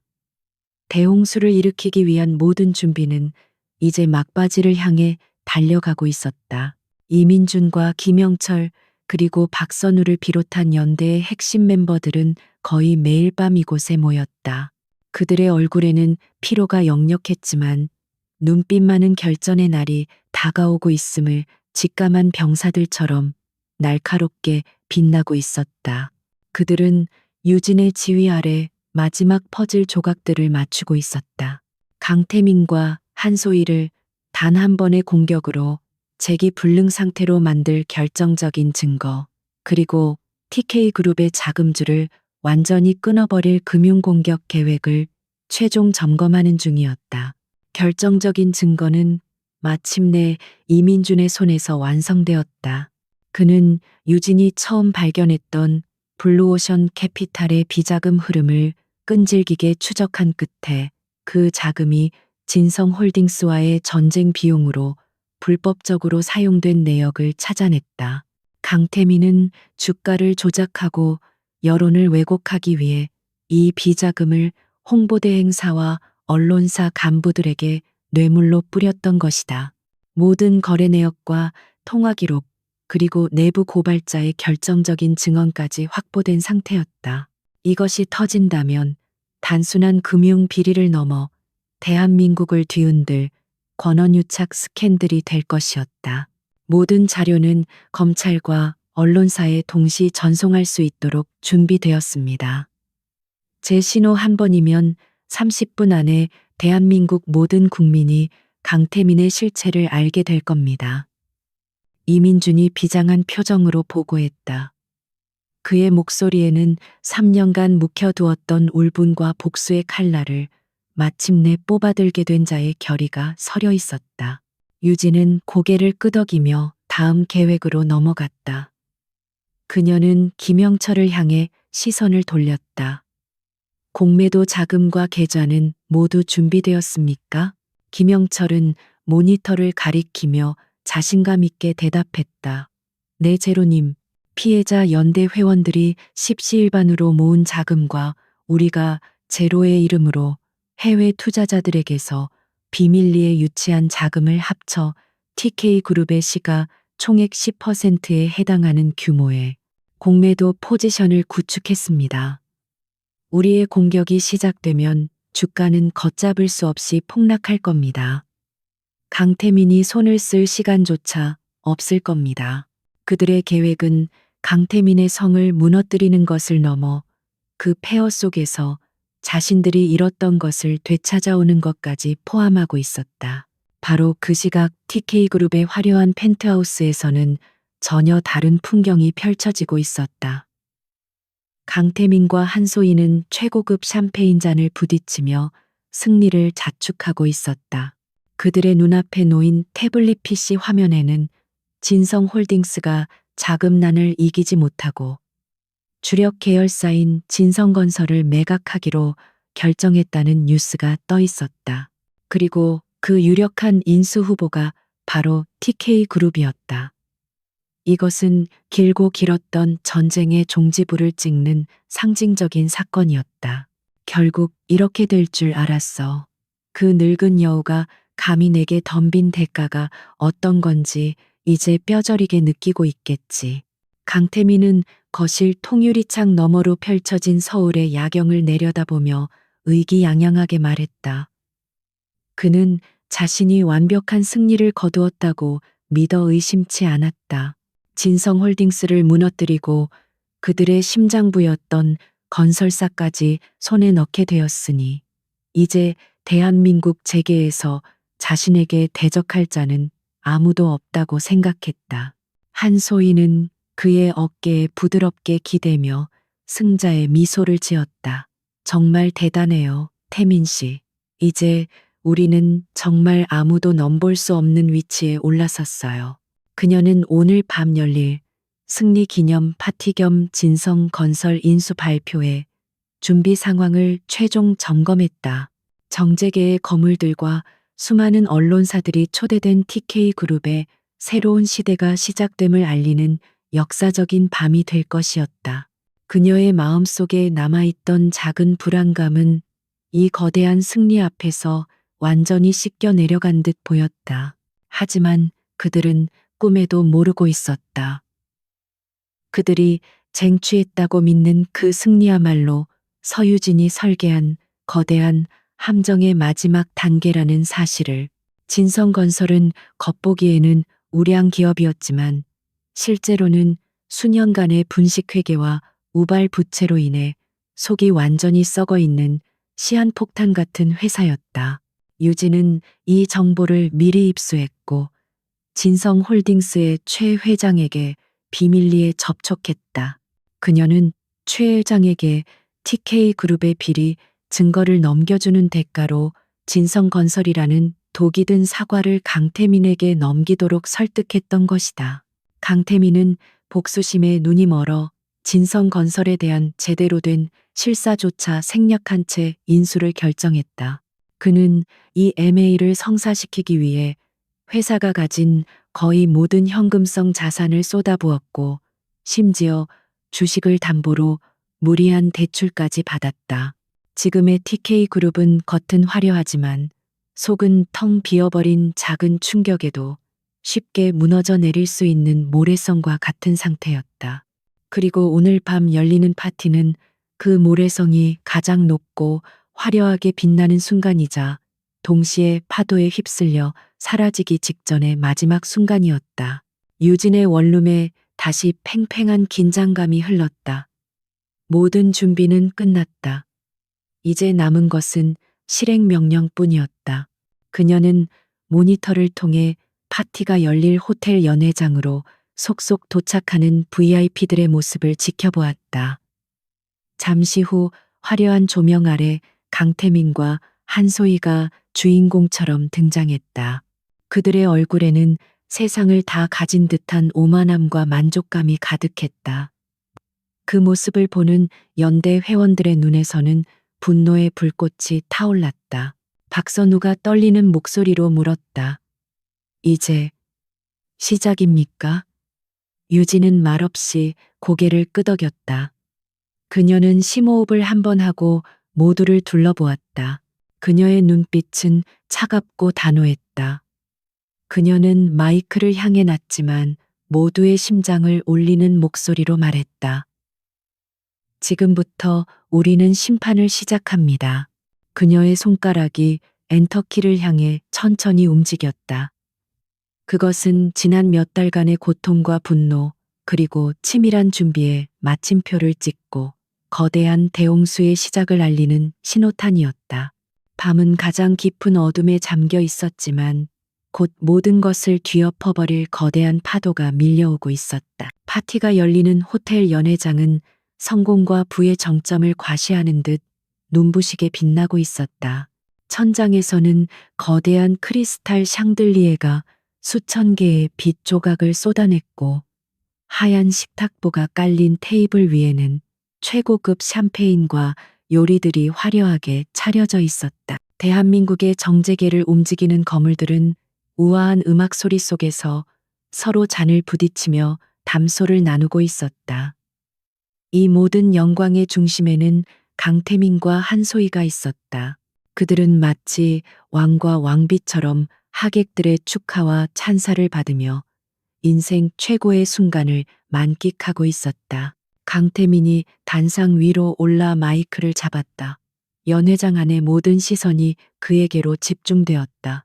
그는 자신감 넘치는 목소리로 진성건설 인수를 공식적으로 발표하며 TK그룹이 열어갈 새로운 미래에 대한 청사진을 제시했다. 그의 연설이 절정에 달했을 때 그는 샴페인 잔을 높이 쳐들었다. TK그룹의 새로운 시대를 위하여 모든 하객들이 일제히 잔을 들고 그의 구호에 화답했다. 위하여 그 순간 강태민은 자신이 세상의 정점에 섰다고, 그 누구도 자신을 무너뜨릴 수 없는 불멸의 존재가 되었다고 확신했다. 바로 그 순간이었다. 서유진의 손가락이 엔터키를 눌렀다. 그리고 세상이 뒤집히기 시작했다. 첫 번째 공격은 보이지 않는 전파를 타고 시작되었다. 연회장에 모인 수백 명의 기자들과 VIP들의 스마트폰이 약속이라도 한 듯 동시에 울리기 시작했다. 긴급 속보 알림이었다. 화면에는 믿을 수 없는 제목의 기사들이 쏟아져 나왔다. 단독 TK그룹 강태민 회장 수천억 원대 비자금 조성 및 주가 조작 혐의 포착, 충격, TK그룹 언론사 간부 및 정관계 로비 리스트 입수, 대한민국을 뒤흔들 게이트로 번지나. 기사에는 강태민의 비자금 흐름을 상세히 분석한 도표와 그가 홍보대 행사를 통해 언론을 매수한 구체적인 증거, 그리고 내부 고발자의 육성 파일까지 첨부되어 있었다. 연회장의 왁자지껄하던 분위기는 순식간에 얼어붙었다. 사람들은 믿을 수 없다는 표정으로 자신의 스마트폰과 단상 위에 강태민을 번갈아 쳐다보았다.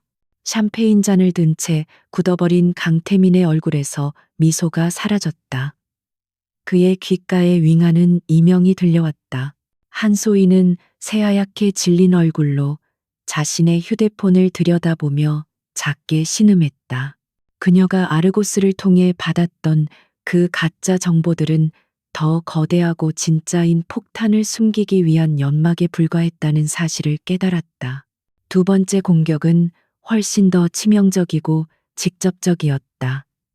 연회장의 대형 스크린에서는 원래 TK그룹의 홍보 영상이 상영될 예정이었다.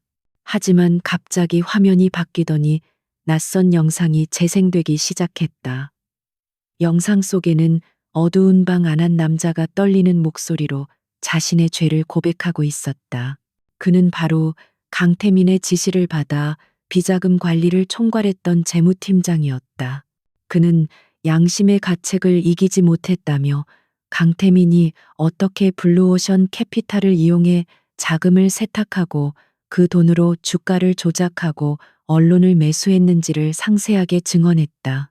그리고 그 모든 범죄의 공모자로 한소희를 지목했다.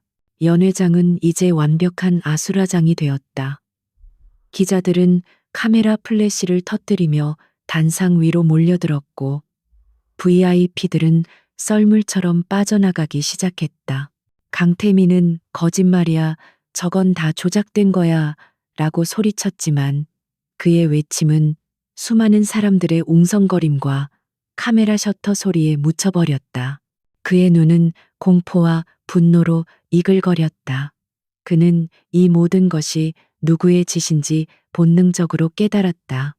서유진, 죽은 줄 알았던, 아니, 자신이 죽였다고 믿었던 그 여자가 지옥에서 돌아와 그의 목에 칼을 겨누고 있었다. 세 번째 공격은 가장 무자비했다. 주식시장이 닫히기 직전의 시간, TK그룹의 모든 계열사 주식을 향해 예고되었던 대규모 공매도 물량이 한꺼번에 쏟아져 나왔다. 그것은 마치 거대한 댐이 무너지듯 압도적인 물량이었다. 주가는 폭포수처럼 수직으로 낙하하기 시작했다. 불과 몇 분 사이에 하한가를 기록했고 매수 주문은 완전히 자취를 감췄다. 강태민이 평생에 걸쳐 쌓아 올린, 그리고 오늘 아침까지만 해도 수조 원의 가치를 자랑하던 그의 제국은 단 10분 만에 시가총액의 3분의 1이 증발해 버렸다. 하지만 진짜 지옥은 이제부터 시작이었다. 주가 폭락은 연쇄 반응을 일으켰다. 강태민이 주식을 담보로 빌렸던 막대한 대출금에 대해 금융기관들이 일제히 반대매매 마진콜에 들어갔다. 담보 가치가 폭락하자 은행들은 강제로 그의 주식을 시장에 내다 팔기 시작했고, 이는 다시 주가 폭락을 부추기는 악순환을 만들어냈다. 강태민은 이 모든 것을 속수무책으로 지켜볼 수밖에 없었다. 그의 손과 발은 완전히 묶여버렸다. 그가 평생을 바쳐 쌓아 올린 모래성은 거대한 파도 앞에서 힘없이 무너져 내리고 있었다. 단상 위에서 강태민은 넋이 나간 사람처럼 허공을 응시했다. 그의 머릿속은 하얗게 비어버렸다. 이해할 수 없었다. 어떻게 이런 일이 단 하룻밤 만에, 아니, 단 1시간 만에 일어날 수 있단 말인가. 한소희는 옆에서 이성을 잃고 흐느끼기 시작했다. 그녀가 그토록 원했던 부와 명예, 그리고 강태민이라는 동아줄이 눈앞에서 썩은 지푸라기처럼 끊어지고 있었다. 그녀는 강태민의 팔을 붙잡고 절규했다. 태민 씨, 어떻게 좀 해봐요. 이대로 다 끝낼 수는 없잖아요. 바로 그때 연회장의 모든 문이 동시에 열리며 검은 양복을 입은 검찰 수사관들이 들이닥쳤다. 그들의 손에는 차가운 금속빛의 수갑과 압수수색 영장이 들려 있었다. 그들은 성난 파도처럼 인파를 헤치고 단상으로 곧장 향했다. 선두에 선 수사관이 강태민과 한소희의 앞을 막아서며 차갑게 영장을 제시했다. 강태민 씨, 한소희 씨, 특정 경제범죄 가중처벌법상 횡령 및 배임 자본시장법 위반 혐의로 두 분을 긴급 체포합니다. 당신들은 변호사를 선임할 수 있으며, 수사관이 밀한다 원칙을 읊는 소리가 강태민의 귀에는 멀고 아득하게 들려왔다. 그의 두 손에 차가운 수갑이 채워지는 순간 그는 비로소 현실을 깨달았다. 모든 것이 끝났다. 그의 제국, 그의 야망, 그의 인생, 모든 것이 오늘 밤 이 자리에서 완전히 끝장나 버렸다. 그는 수사관들에게 끌려가면서 미친 사람처럼 웃기 시작했다. 그 웃음 속에는 허탈함과 분노, 그리고 아주 희미한 후회가 섞여 있었다. 그는 마지막으로 연회장을 둘러보았다. 샴페인 잔은 깨져 있었고 음식은 엎질러져 있었으며 자신을 향해 경멸과 조롱의 눈빛을 보내는 사람들만이 남아 있었다. 완벽한 몰락이었다. 같은 시각 서유진은 자신의 작은 원룸 창가에 서서 멀리 보이는 도시의 야경을 내려다보고 있었다. 그녀의 등 뒤 모니터에서는 강태민과 한소희가 수갑을 찬 채 초라하게 끌려나가는 모습이 생중계되고 있었다. 이민준과 연대 회원들은 서로를 부둥켜 안고 환호하며 눈물을 흘렸다. 길고 길었던 싸움이 마침내 그들의 승리로 끝난 것이다. 하지만 유진은 웃지 않았다. 그녀의 얼굴에는 기쁨이나 만족감 대신 깊은 고요함과 옅은 슬픔이 깃들어 있었다. 그녀는 강태민을 무너뜨렸지만 그 과정에서 그녀 역시 자신의 과거와 영원히 작별해야 했다. 사랑했고 증오했던 한 남자의 시대를 그녀의 손으로 직접 끝내버린 것이다. 그녀가 원했던 것은 단순한 복수가 아니었다. 그것은 빼앗겼던 자신의 인생을 되찾고 세상의 정의가 살아있음을 증명하는 과정이었다. 그리고 이제 그 길고 어두웠던 터널의 끝에 그녀는 서 있었다. 창밖의 밤은 여전히 어두웠지만 저 멀리 동쪽 하늘에서는 아주 희미하게 새로운 아침을 알리는 여명이 밝아오고 있었다. 그날 밤의 폭풍우가 휩쓸고 지나간 자리는 처참했다. 강태민이 평생을 바쳐 쌓아 올린 TK그룹이라는 거대한 제국은 단 하룻밤 만에 신기루처럼 사라져버렸다. 주가는 연일 하한가를 기록하다 결국 거래가 정지되었고 회사는 곧바로 법정 관리에 들어갔다. 강태민이 그토록 자랑스러워했던 강남의 초호화 사옥은 채권단의 깃발 아래 텅 비어버렸고 수많은 직원들은 하루아침에 직장을 잃고 뿔뿔이 흩어졌다. 한때 대한민국 재계를 호령했던 이름 TK그룹은 이제 신문 사회면을 장식하는 탐욕과 몰락의 대명사가 되었을 뿐이었다. 강태민과 한소희의 재판은 세간의 뜨거운 관심 속에서 진행되었다. 그들이 저지른 범죄의 규모는 검찰의 수사가 진행될수록 양파 껍질처럼 계속해서 벗겨져 나왔다. 수천억 원대의 횡령과 배임 상습적인 주가 조작 그리고 정관계와 언론을 아우르는 광범위한 뇌물 살포까지 그들의 범죄 목록은 대한민국의 어두운 단면을 그대로 보여주는 축소판과도 같았다. 법정에 선 강태민은 예전에 오만하고 자신감 넘치던 총수의 모습은 온데간데 없었다. 초췌한 얼굴에 넋이 나간 눈빛으로 그는 대부분의 혐의를 부인하거나 기억이 나지 않는다는 말만 앵무새처럼 되풀이했다. 반면 한소희는 달랐다. 그녀는 생존을 위해 마지막 발버둥을 쳤다. 그녀는 모든 죄를 강태민에게 떠넘기며 자신은 그의 지시에 따랐을 뿐인 피해자라고 주장했다. 한때 세상에서 가장 뜨겁게 사랑한다고 믿었던 두 사람은 이제 법정에서 서로를 물어뜯는 추악한 짐승이 되어 있었다. 그들의 배신과 폭로전은 대중들에게 더 큰 혐오감만을 안겨주었을 뿐 그들의 죄를 조금도 가볍게 만들어주지 못했다. 결국 법의 심판은 엄정했다. 강태민은 수많은 혐의가 인정되어 무기징역에 가까운 중형을 선고받았고 한소희 역시 그의 공범으로 인정되어 자신의 젊음 대부분을 차가운 감옥에서 보내야 하는 신세가 되었다. 그들은 모든 것을 잃었다. 부와 명예는 물론 서로에 대한 믿음과 인간으로서의 최소한의 존엄성까지도. 시간이 흘러 세상이 그들의 이름을 서서히 잊어갈 무렵 서울의 금융 중심가 여의도에는 작지만 단단한 투자 자문사 하나가 조용히 문을 열었다. 회사의 이름은 온누리 인베스트먼트, 세상을 이롭게 한다는 뜻을 담고 있었다. 이 회사의 대표는 바로 서유진이었다. 그녀는 더 이상 제로라는 어두운 이름 뒤에 숨지 않았다. 자신의 진짜 이름과 얼굴을 내걸고 새로운 인생의 이막을 시작한 것이다. 그녀의 곁에는 이민준 회계사와 박선우 씨를 비롯한 과거의 동지들이 든든한 파트너로 함께했다. 온누리 인베스트먼트는 다른 투자사들과는 추구하는 가치가 달랐다. 그들은 단기적인 고수익이나 위험한 투기 대신 사회적 책임을 다하고 장기적인 성장 가능성을 가진 건강한 기업을 발굴하여 투자하는 것을 원칙으로 삼았다.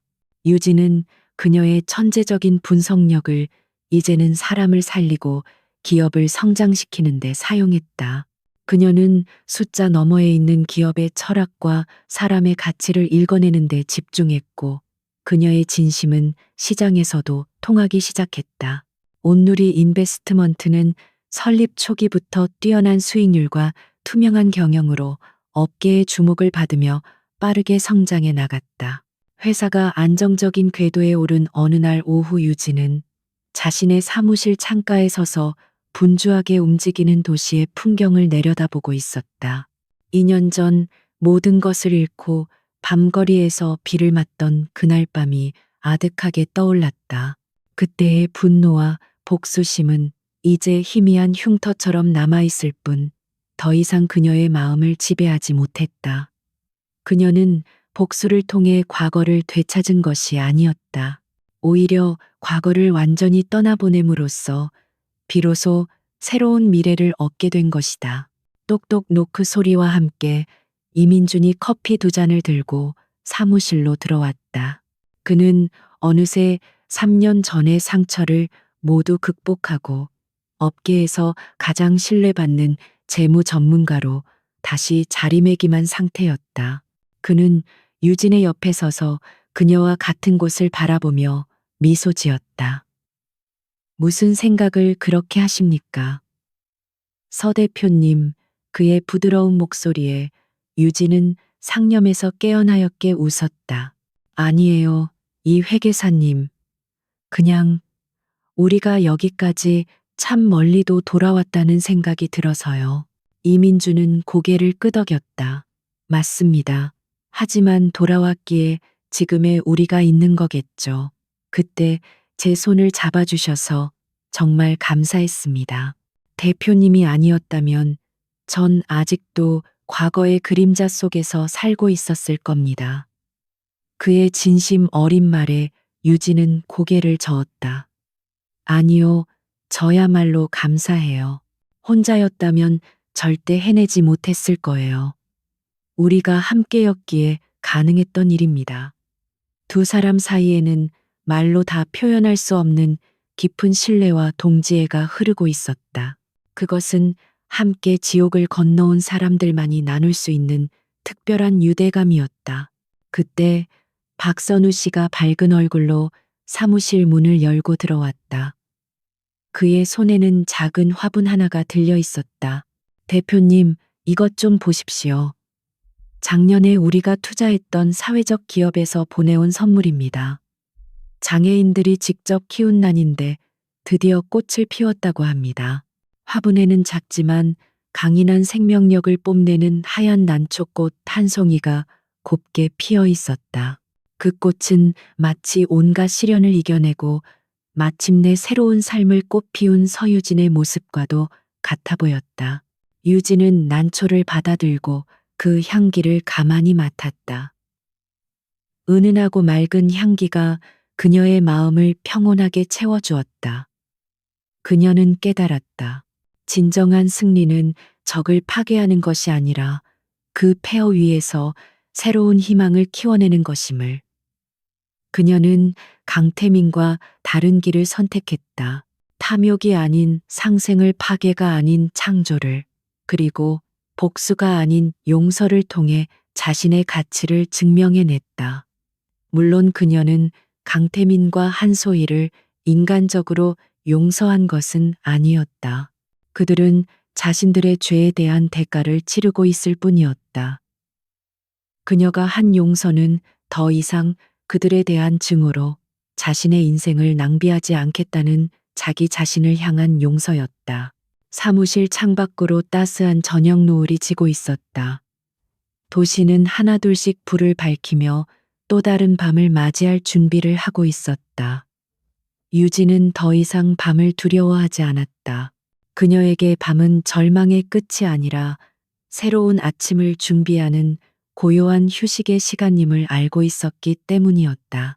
그녀는 자신의 곁을 지켜주는 든든한 동료들을 바라보며 이전에는 느껴보지 못했던 진정한 행복과 충만감을 느꼈다. 그녀는 길고 어두웠던 복수의 여정을 끝내고 마침내 자신의 이름으로 당당하게 서 있었다. 그리고 그녀 앞에는 이제 지난날의 상처보다 훨씬 더 빛나고 의미 있는 날들이 기다리고 있을 터였다. 폭풍은 완전히 지나갔고 그녀의 세상에는 고요한 평화와 함께 새로운 희망의 태양이 떠오르고 있었다.